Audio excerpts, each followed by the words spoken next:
The galaxy learned our name the day it believed we were already dead. Humanity had burned through its golden age in less than a century. Colonies fell one by one, treaties shattered, and the stars that once welcomed us turned cold and hostile. The alien coalition called it inevitable, a young species reaching too far, too fast, and paying the price.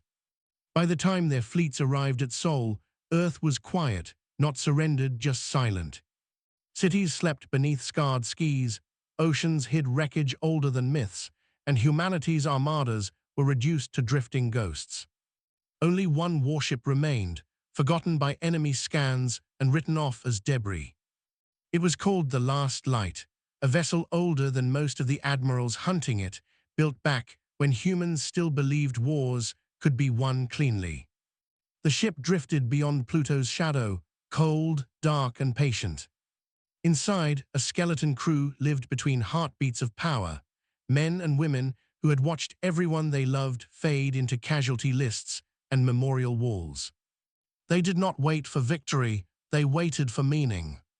When coalition scanners finally pierced the outer dark and confirmed Earth was defenseless, the order was given. Total sterilization, no survivors, no monuments, no warnings. As the first enemy fleet aligned their weapons, a spark bloomed beyond the orbitals. Power surged through ancient conduits, reactors screamed awake, and the last light turned its bow toward the stars. Humanity was about to remind the galaxy why it had learned to fear us in the first place. The coalition captains laughed when the contact appeared. A single ship, outdated, mass readings laughable compared to their armadas. They broadcast surrender, demands in 600 languages, assuming no one would answer.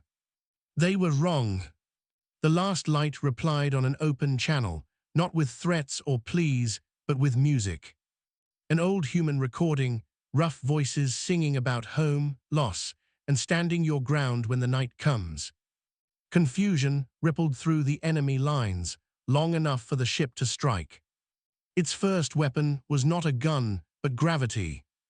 Localized wells collapsed into artificial stars, tearing cruisers apart as if space itself had turned against them. The coalition responded with overwhelming fire, beams lancing across the void, detonations bright enough to be seen from Earth's surface. The last light burned, armor flacking away, hulls screaming under stress. It was never designed to endure. Yet it did not retreat. Instead, it advanced, diving straight into the heart of the fleet. Every shot it fired was precise, not for destruction, but for delay. It targeted command nodes, carriers, and signal relays, turning a unified armada into isolated fragments. The crew fought like people with nothing left to lose. Engineers welded breaches while standing in vacuum, gunners fired until barrels melted, navigators plotted courses through debris fields made of former enemies. They knew they could not win. They only needed time. On Earth, long dormant systems flickered back to life. Bunkers unlocked, archives decrypted, and hidden shipyards stirred beneath mountains and seas. Humanity had planned for extinction. The last light was never meant to survive. It was meant to burn bright enough for others to rise. As the coalition struggled to regroup, signals began leaking from Sol, distress calls, fleet activations, and something worse, hope. New human vessels emerged, crude, mismatched, and furious. They were not battleships. They were mining rigs with guns, cargo haulers reinforced with stolen armor, research craft carrying weapons never tested. The galaxy watched in disbelief as a species it had already buried clawed its way back into the fight. At the center of it all, the last light continued its suicidal charge. Its captain, voice calm and steady, transmitted one final message, not just to Earth, but to every listening system. "We are still here." The words spread faster than any weapon. Neutral worlds hesitated, vassal states rebelled, and ancient enemies of the coalition saw opportunity in its sudden vulnerability. The war for Earth became something larger. It became a turning point. The coalition unleashed everything it had left. Entire suns were destabilized to power their final assault. Space burned, twisted, and folded under energies meant to erase civilizations. The last light, barely holding together, flew straight into that inferno. It dumped its remaining power into a single act. A stellar flare, amplified and shaped, turned into a blade of light that carved across the enemy formation. Thousands of ships vanished in an instant. The recoil tore the last light apart, decks collapsing, systems failing, gravity flickering like a dying heartbeat. The crew gathered on the bridge, watching the stars through shattered glass. No one screamed. They had done what they came to do. As the ship broke apart, its core detonated, not as a bomb, but as a beacon.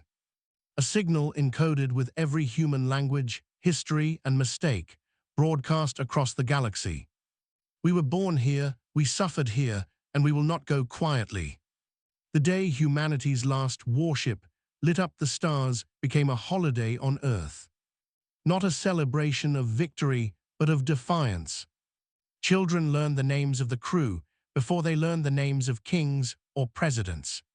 The coalition never recovered, fractured by rebellion, fear, and the knowledge that humans do not need to win to change the course of history.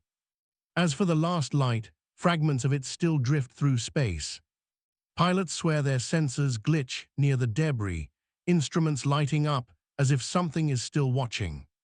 Some say the ship became part of the stars it died protecting. Others believe it taught the galaxy a lesson it will never forget. That humanity's greatest weapon was never its fleets or its firepower.